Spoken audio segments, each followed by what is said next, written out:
Like, subscribe, and get notified.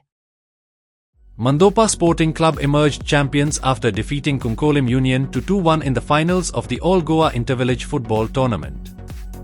The tournament was organized by United Sports Club of Sirolim in memory of late Father Joe Gomes and was played at the Sirolim Panchayat ground.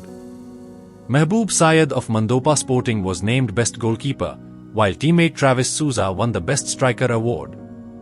Selvin Gomes of Mandoppa Sporting was adjudged Best Defender.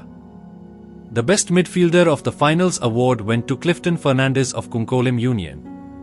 कालसान खुशी बघता हांवें तिसरे म्हजे final ह्या ग्राउंडार पळोवपाक येयला आनी इतलो crowd म्हाका दिसता आफ्टर कुंकोली युनियनाच्या ग्राउंडार पुर्तोरी आनी you are the third largest crowd I have seen. Thank you very much.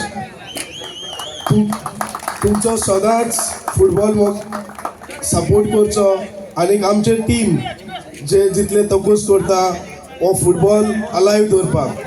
आयज फुटबॉल अलायव उरला बिकॉज ऑफ आमचे विलेज टिमीक लागून, विलेजीचे फुटबॉल मोग्यांक लागून. आनी तुमी सेरावलीक असोच हांव उलो मागता, तुमी आनीकूय टोर्नामेंट करचे आनी असोच क्राउड येवन आनी सगळे फुटबॉल मोग्यांक चान्स दिवचो.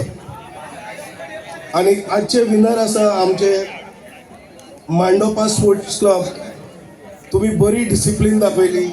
इवन कुंकोली युनियन आमचो स्पोर्ट्स सेक्रेटरी आसा तेंचो स्टेजीचेर SP समी बाब, तुम्ही अशीच डिसिप्लीन दाखोवची आनी आमच्यो खंयचेच विलेजीन या आमच्या गोवा लिगीन जेन्ना खेळटा तेन्ना डिसिप्लीन दाखोवन गोंयकार कितें ते फुटबॉलान we are the leader of a Indian football म्हणून दाखोवचें म्हणून हांव तुमचेशी मागता आनी ऑर्गनायझरांक कॉंग्रॅच्युलेशन म्हणटा.